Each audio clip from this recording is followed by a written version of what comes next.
Have you ever noticed small stone figures on street corners, wearing red bibs? You don't see them as often anymore.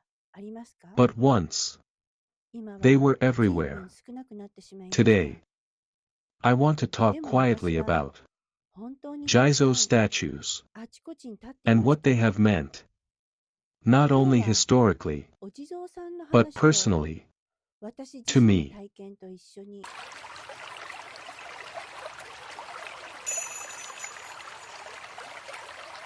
Hello, I'm Mayumi Kagura.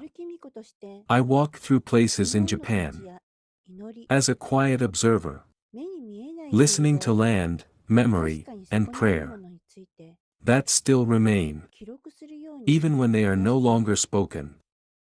On this channel, I don't try to give answers. I try to leave space.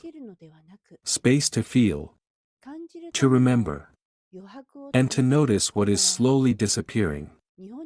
When Jizo statues were everywhere, when I was younger, there were far more Jizo statues than there are now. At street corners, at narrow alley entrances, near rivers, along school routes. Today, many of them are gone. Urban development, road construction, maintenance issues. They disappear quietly, without announcement. But the meaning of their presence was never small. Who Jizo really are. Many people think of Jizo as figures you pray to for wishes. But historically, Jizo were not about granting requests.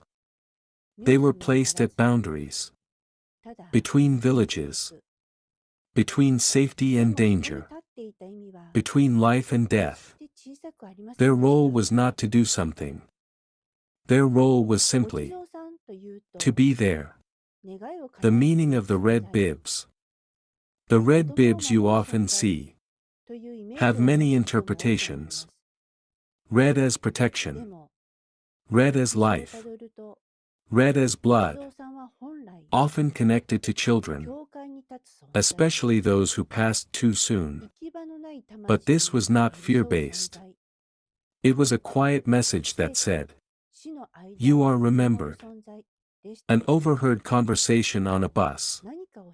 Years ago, I was riding a bus near a US military base. I heard American women looking out the window, saying, "There are so many little stone statues, wearing red aprons. What are they?" There was no disrespect, only curiosity. And I remember thinking, this is very hard to explain. Because Jizo are not one thing.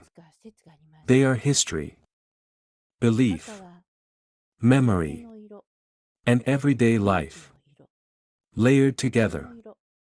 You shouldn't pray to Jizo. Some people say, you should not pray to Jizo.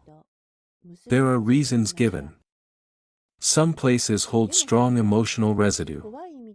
Jizo are not wish-granting figures. You shouldn't open yourself carelessly.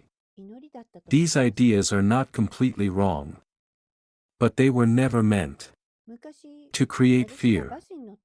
They were about respectful distance. How I pray. I do place my hands together. But I don't ask for anything. I simply say, thank you for protecting this community. That's all. No request. No expectation. Just gratitude. Perhaps it's closer to a greeting than a prayer. Why Jizo are disappearing? In modern society, if something can't be managed, it's removed. If it can't be clearly explained, it's avoided. If responsibility is unclear, it's eliminated. Jizo don't fit efficiency. They exist in ambiguity. So they quietly vanish. But as long as someone remembers, they are not completely gone. Why I wanted to record this.